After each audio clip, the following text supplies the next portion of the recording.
छात्रों, आज हम लोग BCom part 3 account honours 7th paper income tax law and accounts की चर्चा करेंगे। इसमें आज हम लोगों का चैप्टर है इनकम फ्रॉम सैलरी। पिछले क्लास में भी इस पर हम चर्चा कर चुके हैं और बहुत सा न्यूमेरिकल्स हम सॉल्व कर चुके हैं। आज कुछ और न्यूमेरिकल्स लेकर हम आए हैं जो कि सॉल्व करके आपको हम समझाएंगे। तो इसमें यह जो है प्रॉब्लम नंबर 35 और जो बुक है, जैसा कि आप लोगों को शुरू में ही मैंने बता दिया है कि डॉक्टर H.C. मेहरोत्रा द्वारा लिखी गई बुक है, साहित्य भवन पब्लिकेशन आगरा की। तो मुझे उम्मीद है कि आप लोगों के पास यह बुक होगी। तो उसी से यह क्वेश्चन लिया गया है, प्रॉब्लम नंबर 35। प्रॉब्लम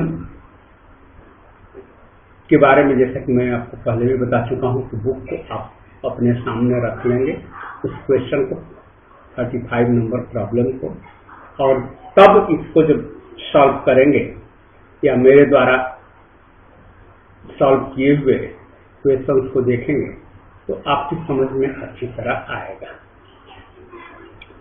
थोड़ा सा मैं क्वेश्चन पढ़ दे रहा हूं क्योंकि क्वेश्चन तो लंबा है। इसमें है कि X is working in A company on A salary of ₹10,500 per month and dearness allowance 1,200 per month and medical allowance ₹500 per month. He received ₹3,500 as bonus for the previous year 2018-19। उसके बाद बाकी उसको जो रेंट फ्री हाउस वगैरह है उसके बारे में दिया हुआ है। लास्ट में कहा जा रहा है कि compute his taxable salary for the assessment year 2019-20। तो के सॉल्यूशन की हम लोग शुरुआत करें तो सबसे पहले जैसा कि हम लोग करते हैं कि भाई हेडिंग, तो हमारा हेडिंग हुआ कि computation of taxable salary of mister x for the assessment year 2019-20। अब यही अगर असेसमेंट ईयर 2021 में होगा तो वो बदल जाएगा। तो सैलरी है जैसा कि क्वेश्चन में दिया हुआ है कि 10,500 पर मंथ, तो 10,500 गुणे 12 बराबर 1,26,000। डियरनेस अलाउंस है 1,250, 1,250 गुणे 12 बराबर 15,000। मेडिकल अलाउंस 6,000 ऑलरेडी दिया हुआ है क्वेश्चन में। बोनस 3,500 और value of rent free house 13,550। इसकी चर्चा हम लोग बाद में करेंगे। मैं आपको क्लियर कर दूंगा कि यह 13,550 कैसे आया है, क्योंकि यहाँ लिखने पर अनावश्यक बहुत लंबा हो जाता है, इसलिए इसको हमने वर्किंग नोट में दे दिया है और वहां से क्लियर हो जाएगा कि 13,550 रुपये कैसे आया। Gardener 3,000, club fees paid by the employer 4,000। ये सब इनका टैक्सेबल इनकम है। तो यह हो गया गार्डनर। इसके बाद क्लब फी हो गया पेड बाय द एम्प्लॉयर। इसके बाद employer contribution to recognise provident fund में 2,520। इसको भी हम लोग क्लियर कर लेंगे। In excess of 12% of salary, जो सैलरी से 12% जो अधिक होता है एम्प्लॉयर का कंट्रीब्यूशन, वह टैक्सेबल होता है। तो यह हो गया 2520। अब जो है हमारा जो ग्रॉस सैलरी इनका आया, सबको जब हम जोड़ दिए तो 1,73,570 रुपया यहाँ पर हो जाएगा ग्रॉस सैलरी। यह हो गया। इसमें से जैसा कि हम जानते हैं कि स्टैंडर्ड डिडक्शन का 40,000 रुपया घटाया जाता है, लेस किया जाता है, तो उसको लेस कर दिया गया। तो ये 40,000 लेस करने के बाद हो गया इनका टैक्सेबल सैलरी जो है 1,37,570 रुपया। यही हमारा क्वेश्चन का आंसर है। अब यहाँ नोट में हमने दे दिया है कि value of rent free house has been determined as under, मैंने कैसे हम इसको निकालेंगे। तो सैलरी फॉर दिस पर्पस, इस पर्पस के लिए सैलरी की जो परिभाषा है वो उसमें है कि सैलरी प्लस डीए जो है, तो सैलरी है इनका 1,26,000, 6,000 है इनका डीए, और इसके बाद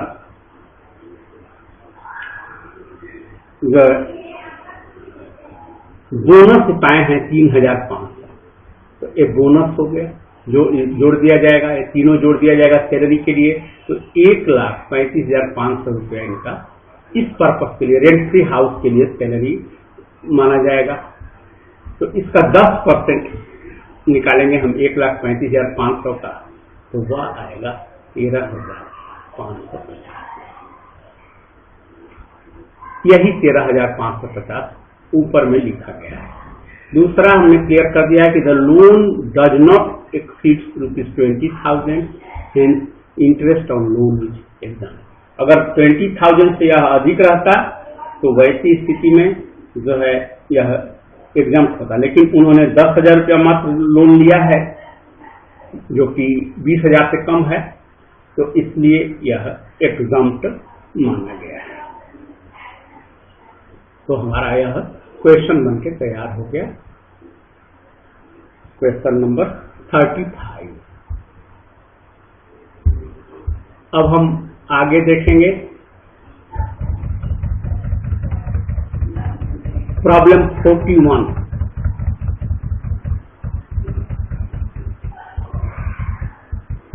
प्रॉब्लम 41 को देखेंगे। तो इस प्रॉब्लम 41 में है, ये भी काफी लंबा है, इसलिए आप लोगों से जो मैं पहले भी अनुरोध करता आया हूं कि आप लोग किताब अपने पास अपने सामने रख के ही इस क्वेश्चन को सॉल्व करेंगे तो आपको समझ में आएगा, क्योंकि पूरे क्वेश्चन को पढ़ने में ही आधा समय बीत जाएगा, फिर मैं आपको कुछ बता नहीं पाऊंगा। और मैं यह चाह रहा हूं कि आपको इस लॉकडाउन के पीरियड में कम समय में अधिक से अधिक आपके क्वेश्चन सॉल्व किए जा सके। तो इसलिए मैं क्वेश्चन को पूरा नहीं पढ़ पा रहा हूं, क्योंकि सिर्फ पढ़ देने से नहीं होगा। जब तक क्वेश्चन आपके सामने नहीं रहेगा मैं पढ़ूंगा और वह जो है आपके ध्यान में नहीं रहेगा अभी सामने। तो इसलिए मैं जो है आपसे पुनः आग्रह करूंगा कि आप क्वेश्चन को सामने रख के ही इस सॉल्यूशन को देखेंगे, मेरी बातों को सुनेंगे, तो आपकी समझ में आएगा। तो इसका सॉल्यूशन में सबसे पहले हम हेडिंग देंगे कि computation of taxable salary for the assessment year 2019-20। तो इसमें इनका बेसिक सैलरी है 25,000 पर मंथ, तो 25,000 गुणे 12 बराबर 3 लाख। डियरनेस अलाउंस है इनका 50% ऑफ बेसिक सैलरी, तो 25,000 का 50% 12,500, 12,500 गुणे 12 बराबर 1,50,000। उसके बाद ट्रांसपोर्ट अलाउंस इनको दिया है 1,800 पर मंथ, 1,800 गुणे 12 तो ये आ गया 21,600। इसके बाद चिल्ड्रंस एजुकेशन अलाउंस इनको मिला है 8,400। लेकिन IT एक्ट में जैसा कि हम जानते हैं कि पर चाइल्ड 100 रुपए पर मंथ मिलता है एजुकेशन, चिल्ड्रन एजुकेशन अलाउंस, और वह 2 बच्चों तक ही एग्जम्प्ट होता है। तो इसलिए जो है यहाँ 100 रुपया पर मंथ पर चाइल्ड फॉर 2 चिल्ड्रेन, ये 2400 रुपया इसमें से एग्जम्प्ट हो जाएगा। इनको मिला है टोटल 8,400, लेकिन वह नहीं देखा जाएगा। यहाँ यह 2400 एग्जम्प्ट होगा और बाकी जो रेस्ट 6,000 है वह इनका टैक्सेबल इनकम होगा, इनके ग्रॉस सैलरी में जुटेगा। यह हो गया। इसके बाद रेंट फ्री हाउस, तो अब इसके लिए जो है सैलरी की परिभाषा होती है, तो उसमें है कि basic salary plus DA plus transport allowance और प्लस जो एजुकेशन का है चाइल्ड का हुआ, तो इन सबों को जोड़ देंगे तो जो है और ₹70,000 विच इवर इजली, तो इसका जोड़ने के बाद जो आया उसका 15% नहीं, 70,000 है। तो अब यही लेस है, इसलिए 70,000 रुपये जो है इनका यहाँ है। इसके बाद फ्री लंच इनको मिला है 60 रुपया मिला है, जबकि 50 रुपया है एग्जाम, तो वही 10 रुपया गुणे 300, तो यह हो गया 3,000। इसके बाद रिफ्रेशमेंट का होता है या टैक्स फ्री होता है, इसलिए इसमें कोई अमाउंट नहीं रहेगा। इसके बाद लैपटॉप जो मिला है वह भी जो है वह फ्री पर विजिट है, क्योंकि काम करने के लिए लैपटॉप मिला है, तो कोई पुरस्कार में नहीं मिला है, तो इसलिए यह भी एग्जाम्प्ट होगा। इसके बाद कार का, तो हम इस कार अलाउंस को देखते हैं, तो इसका हमने नोट में क्लियर किया है। देखेंगे computation of taxable perquisite value of car, cost of एक साथ 16 को जो है 5 लाख है कार का। इसके बाद इसमें इसका डिप्रिसिएशन 1 ईयर का 20% निकाल दिए तो 1 लाख हो गया, घट गया 4 लाख हुआ, और अर्थात इसका 4 lakh written down value second year में होगा। फिर दूसरे साल 4 लाख पर फिर जो है डिप्रिसिएशन निकाल देंगे 20%, तो 80,000 हो जाएगा। उस 4 लाख में से 80,000 को घटा देंगे तो 3,20,000, और इसमें से अमाउंट रिसीव फ्रॉम एम्प्लॉयर से 2,50,000 रुपये मात्र रिसीव हुआ है, जबकि उसका कीमत हुआ 3,20,000। तो वैल्यू ऑफ परक्यूजिट जो होगा वह होगा 70,000। तो वही 70,000 जो है यहाँ पर कार का वैल्यूएशन लिखा हुआ है। यह तो हो गया वैल्यू ऑफ कार, इसको मैंने यहाँ इसीलिए यहाँ सिर्फ 70,000 लिखा है, नीचे में इसको मैंने क्लियर कर दिया है और उम्मीद है कि आप वहां से समझ लेंगे। इसके बाद है recognised provident fund contribution excess over 12% of salary and DA। अब जैसा कि हम जानते हैं कि रिकॉग्नाइज्ड प्रोविडेंट फंड में जो है 12% तक अगर एम्प्लॉयर का कंट्रीब्यूशन है तो वह जो है टैक्सेबल नहीं होता है, लेकिन उससे जो एक्सेस होता है वह टैक्सेबल होता है। और इसमें सैलरी में जो है सैलरी और DA को रखा जाता है, तो उस हिसाब से हम कैलकुलेशन करके हम लोग जो है नोट आया 13,500। अब interest on RPF excess over 9.5%। जैसा कि हम जानते हैं कि 9.5% तक अगर इंटरेस्ट मिलता है तो वह टैक्सेबल नहीं है, एग्जम्प्ट है। उससे जो ऊपर मिलता है वह टैक्सेबल होता है।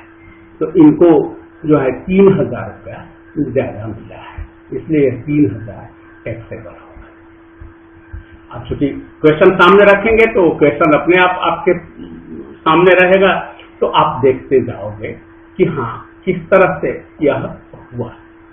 इसके बाद 10वां आइटम है कि arrear of salary not includable in salary for valuation of rent house, तो नहीं रहता है उसमें, तो यह 40,000 है। इस प्रकार इनका ग्रॉस सैलरी हो गया सब जोड़ने पर 6,77,100। अब इसमें से हम स्टैंडर्ड डिडक्शन 40,000 घटा देंगे तो इनका टैक्सेबल सैलरी हो जाएगा 6,37,100। यही इनका हो गया टैक्सेबल सैलरी।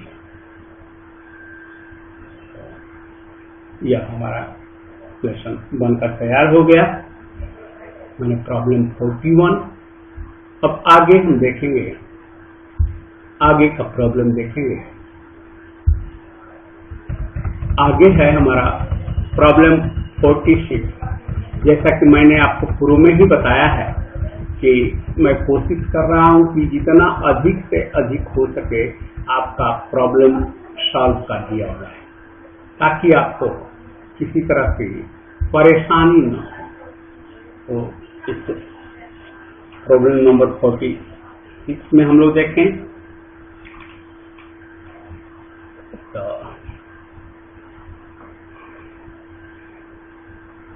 इसमें हम लोगों को जो है हेडिंग है computation of taxable salary for the assessment year 2018-19।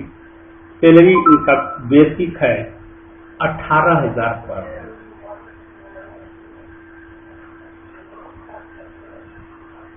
तो सैलरी हमारा बेसिक सैलरी का आ गया 2,16,000।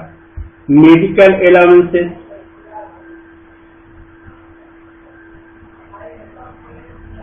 50,000 है। इसके बाद हाउस रेंट अलाउंस यहाँ पर नील है। आगे हम आपको क्लियर करेंगे कि कैसे नील है, या यही आप चाहें तो मैं बता दूं आपको कि हाउस रेंट अलाउंस है कैसे कैलकुलेट करते हैं। तो HRA इनको जो है 24,000 और excess of rent paid over 10% of salary, तो 48,000 माइनस 21,600, तो 26,400 और या 2/5 ऑफ सैलरी तो बराबर 36,400 which ever is the list is exempt, hence full HRA will be exempt। तो इसीलिए ये जो है एग्जाम्प्ट कर दिया गया है। हाउस रेंट अलाउंस नील है। इसके बाद employer's contribution to recognised provident fund in excess of 12% of salary. अब तो हम लोग इतना जान गए हैं कि जब 12% से जो एक्सेस होगा वही जो है टैक्सेबल होगा, और 12% तक अगर रहेगा तो वह टैक्सेबल नहीं होगा। तो जो एक्सेस है 12% ऑफ सैलरी से वह 400 है। इसके बाद 5वां हमारा है वाटर एंड गैस। इसका मिला है इनको 12,000 रुपया। यह हो गया। और कुक का मिला है इनको 72,000 रुपया मिला है कुक का। तो या 72,000 हो गया, इनके ग्रॉस सैलरी में जुटेगा। तो सबको जोड़ने 2,16,000 प्लस 50,000 प्लस 400 प्लस 12,000 और प्लस 72,000 जोड़ने के बाद आया इनका ग्रॉस सैलरी आया 3,50,400। इसमें से हम घटाएंगे स्टैंडर्ड डिडक्शन 40,000, और जैसा कि हम देख रहे हैं कि क्वेश्चन में है सबसे लास्ट में 9B में कि ही पेड ₹600 टैक्स ऑन एम्प्लॉयमेंट, वो मांग क्लेम किए हुए हैं। हालांकि क्लेम तो किया है उन्होंने कि ₹700 in concession with purchase of book, लेकिन इसका कंसेशन नहीं मिलता है, यह एग्जम्प्ट नहीं होता है परचेज ऑफ बुक। तो इसलिए और लेकिन एम्प्लॉयमेंट टैक्स जो पे किया है इन्होंने ₹600, वह जो है इनका डिडक्शन होगा। तो 40,000 प्लस 600 बराबर 40,600। तो 3,50,400 में से 40,600 घटा दिया गया, तो इनका आया 3,09,800। यही हो गया टैक्सेबल सैलरी। मैं समझता हूँ कि आप लोग इसको क्लियरली समझ लिए होंगे। रही बात हाउस रेंट अलाउंस की, तो उसको मैंने क्लियर कर दिया और नीचे में मैंने नोट में उसको समझा भी दिया है। तो आप लोगों की सुविधा के लिए तो आप लोगों से उम्मीद रखूंगा कि आप लोग इसको देखेंगे, और यहाँ नहीं समझ में आएगा तो समझने का प्रयास करेंगे। अब यह जो है हम लोगों का आज का जो भी प्रॉब्लम था उसका सॉल्यूशन हमने कर दिया है, और आप लोगों से अब उम्मीद रखता हूं कि आप लोग इसे देख करके समझेंगे, और यदि न समझ में आए तो कमेंट के माध्यम से जरूर जो है इसे जानने का प्रयास करेंगे, या इसके अलावे आप चाहे तो व्हाट्सएप पे भी आप अपना प्रॉब्लम हमें भेज सकते हैं। फेसबुक पर भी हम लोग हैं, एक वीरपुर यूनिवर्सिटी ऑनलाइन फेसबुक का साइट बना हुआ है, उस पर भी हम अपना नोट्स डालते हैं, या जो भी लेक्चर वीडियोस होते हैं उनमें हम डाल देते हैं इससे, ताकि हमारे पूरे विश्वविद्यालय, सिर्फ कॉलेज के नहीं, पूरे विश्वविद्यालय के छात्रों को इससे लाभ हो सके, क्योंकि हम एक्चुअली यूनिवर्सिटी के ही एम्प्लॉय हैं। तो हमारा जो लाइबिलिटी है वह यूनिवर्सिटी के सभी छात्रों तक है। वैसे अपने कॉलेज के लिए तो स्पेशली है, क्योंकि हर कॉलेज में उसके लिए अलग अलग शिक्षक बहाल किए जाते हैं, लेकिन वह होता है कि ऑफलाइन क्लासेस के लिए।